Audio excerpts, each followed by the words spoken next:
शादियों में अक्सर देखा गया है कि जो जूते चुराने की रस्म होती है ये बहुत भावुक रस्म है, लेकिन इसका बहुत गलत इस्तेमाल हो रहा है। बहुत सी शादियों में इसी बात को लेकर के बहस हो जाती है और शादियां बहुत डिस्टर्ब हो जाती हैं। शादियों का माहौल बिल्कुल ख़राब हो जाता है, अशांति हो जाती है और नए नए रिश्तों में भी एक दरार सी आ जाती है। तो इससे बचने के लिए इसके अंदर की जो असल भावना है उसको समझना पड़ेगा कि शादियों में ये जूते चोरी करने की रस्म क्यों रखी गई है।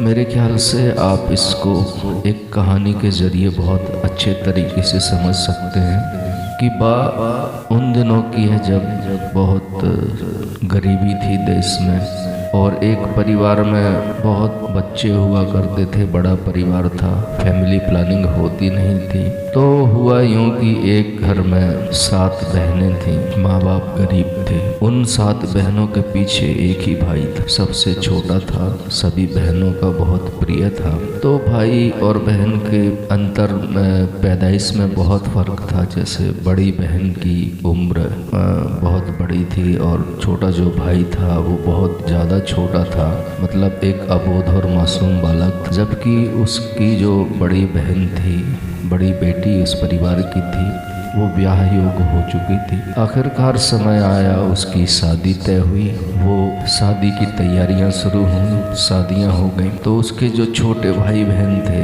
उन्हें तो बहुत ज़्यादा ज्ञान नहीं था संसार का, लेकिन वो आपस में बहुत गहरी मोहब्बत उनकी होती थी, जो आजकल कम हो चुकी है क्योंकि आपसी संवाद नहीं है। पहले बच्चे परिवार के एक साथ रहते थे और उनके अंदर बहुत गहरा लगाव हुआ करता था। जब शादी का समय आया, फेरे पड़ने पर लगे, बारात आई, फेरे पड़ने लगे। उसके बाद उन मासूम बच्चों को पता लग गया कि ये जो दूल्हा यहाँ पे आया है बनके, ये हमारी बहन को ले जाएगा। सभी बच्चों में बहुत गहरा दुख छा गया।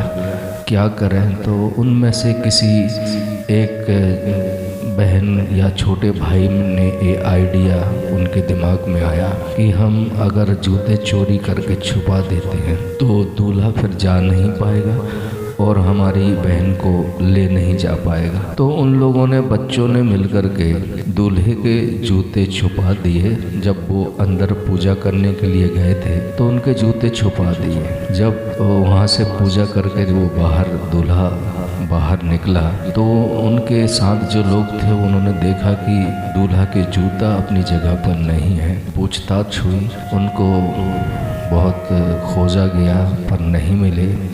बच्चों ने जूते छुपा करके वो खुद भी छुप गए थे। तो किसी ने बता दिया कि हाँ, ये बच्चे जूते उठा करके कहीं ले जा रहे थे। बच्चों को बहुत खोजा गया, फिर बड़ी मशक्क़त के बाद बच्चे मिले।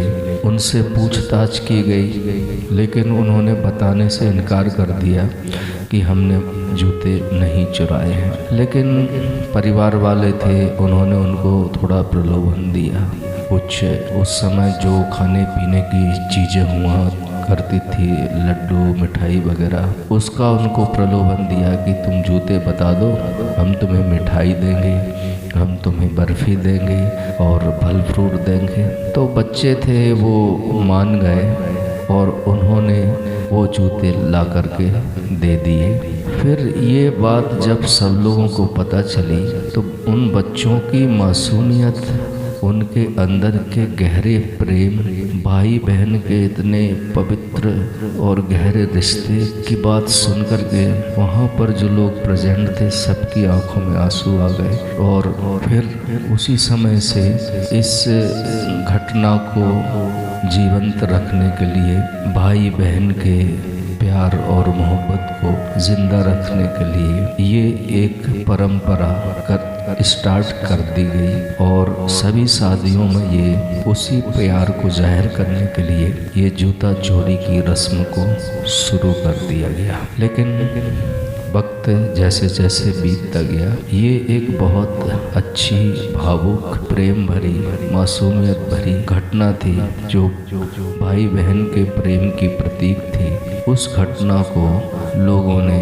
विकृत कर दिया और आज के समय में ये एक ब्लैकमेलिंग की प्रथा बन चुकी है। तो मेरे दोस्तों, जो लोग भी इस वीडियो को देख रहे हैं वो अपने रिश्तेदारों, दोस्तों, खास करके जवान बच्चे बच्चियों को ये बात बताएं कि यहाँ पे जो शादी के समय जूता चोरी की रस्म की जाती है उसका असली भावार्थ क्या है, ताकि शादियों में इस प्रकार के बवाल पैदा न हो और नए नए रिश्तों में दरारें पैदा न हो। आज के लिए इतना ही।